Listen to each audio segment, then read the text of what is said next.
Hey, it's Clayton. Welcome to today's video. What I wanted to show you is the process for a digital painting that I did up last night actually.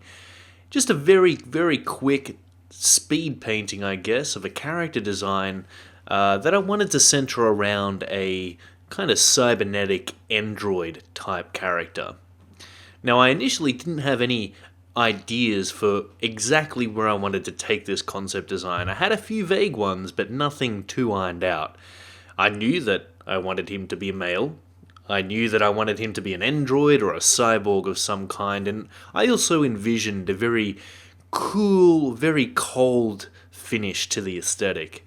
So, something which was a little bit artificial and almost sterile. So here I'm starting with the basic sketch, nothing too special, keeping it very rough. And you'll notice that I actually do this with a lot of my artwork. I'll keep it really simple in the beginning, nothing ironed out, lots of room to move.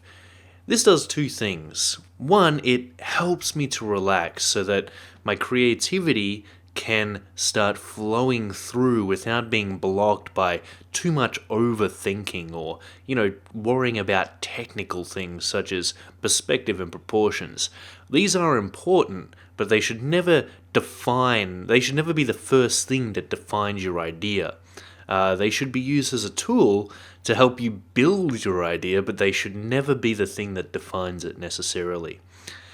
Also, keeping it very loose in the beginning makes it very easy to fix mistakes. As I said, it gives you room to move, so you haven't spent hours and hours trying to iron out the details on a design which is fundamentally flawed, for example.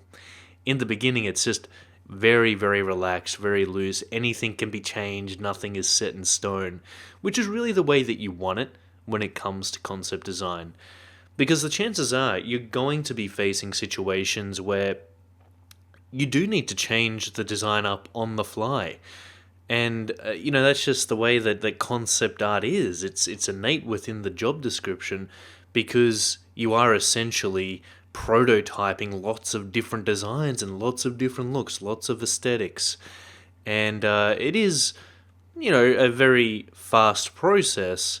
And quite oftentimes you'll find that you're doing a whole bunch of these very rough paintings that aren't necessarily ever going to see the light of day in some productions. For every one concept idea, there might be, hundreds of different types of looks for that concept, that one concept. And one of those ideas, one of those thumbnail sketches will be chosen for further development and, of course, taken to the next level of refinement. Going back to this painting, as you can see now I'm adding in a few more details to the mechanical attributes of this android. Before that, of course, he was nothing more than a mere man, basically showcasing what you would see in a generic male figure, generic male features essentially.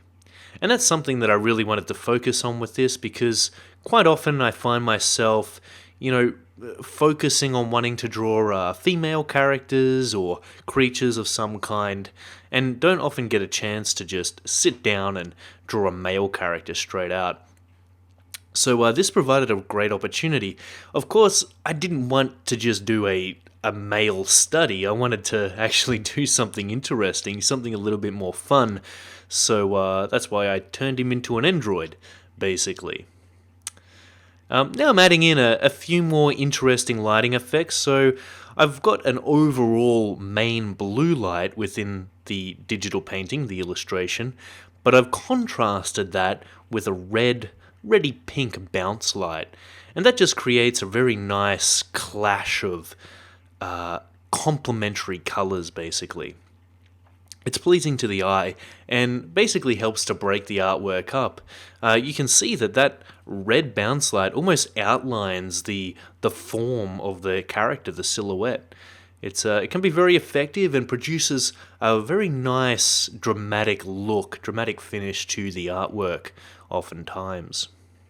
Another observation you might have made is that this is a very fast painting. All up, The entire painting took me about an hour to draw to paint up real time. So nothing was very refined. It was all very rough. But the key areas, the parts of the painting that mattered the most, I refined a little bit more than the rest of the body. So when I say the core features, I'm really talking about the face area. So I've ironed out some of the details of the mechanical bits and pieces on his head, as well as, kind of refining the facial features. Of course, as you go down the body, it certainly gets rougher as you go down south. Now, to start wrapping this up, what I like to do at the end of an illustration or the end of a piece of concept art, what I like to do is just add a few more post-effect layers to really refine the amount of contrast and color balance within the image.